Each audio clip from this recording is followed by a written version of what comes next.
ఏదైతే ఆంధ్ర హైకోర్టు తాజాగా మొన్ననే అక్రమ అరెస్ట్ అంటూ దానికి సంబంధించి అంటే డైరెక్ట్గా అక్రమం అనకుండా ఆ డీటెయిల్స్ అన్ని కావాలని చెప్పినటువంటి అంశంలో కీలక పరిణామం చోటు చేసుకుంది. పల్నాడు జిల్లాలో 2 ఏళ్ల క్రితం ఘటనకు సంబంధించిన కేసులో గత వారం అరెస్ట్ అయ్యి వైఎస్ఆర్సీపీ కార్యకర్తలు చింతపల్లి సత్తెనపల్లి పెద్ద సైదా చింతపల్లి అల్లాబక్షుని పోలీసులు కొట్టారని పిటిషనల్ తరపు న్యాయవాది ఎస్ రామలక్ష్మణ్ రెడ్డి హైకోర్టుకు నివేదించారు. విషయం కోర్టుకు చెబుతూ కుటుంబ సభ్యులపై గంజాయి కేసులు పెడతామని బెదిరించారని కూడా కోర్టు దృష్టికి తీసుకొచ్చారు.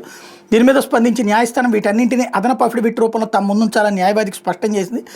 పెద్ద సైదా అల్లాబక్షు మీద నమోదు చేసిన కేసుకు సంబంధించిన కేసు డైరీ రిమాండ్ రిపోర్టును తమ ముందుంచాలని పోలీసులను ఆదేశించింది. ఈ మేరకు న్యాయమూర్తులు జస్టిస్ రావు రఘునందనరావు, డాక్టర్ జస్టిస్ కుంభజేడల మన్మథరావు ధర్మాసనం బుధవారం ఉత్తర్వులు జారీ చేసింది. తదుపరి విచారణ ఈ నెల 16వ తేదీకి వాయిదా వేసింది.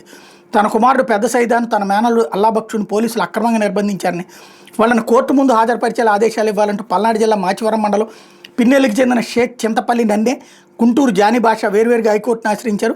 హెబియస్ కార్పస్ రూపంలో దాఖలు చేసిన ఈ పిటిషన్లపై గత వారం విచారణ జరిపిన జస్టిస్ రావు రఘునందనరావు ధర్మాసనం కోర్టు ముందు హాజరుపరిచేంత వరకు పెద్ద సైదా అల్లాబక్షుని సీసీటీవీలకు కనిపించేలా పోలీస్ స్టేషన్లో ఉంచాలని మాచివరం పోలీసులను ఆదేశించి విచారణ ఏప్రిల్ 2కి వాయిదా వేసిన నేపథ్యంలో తాజాగా ఈ ఆర్డర్లు వేసింది.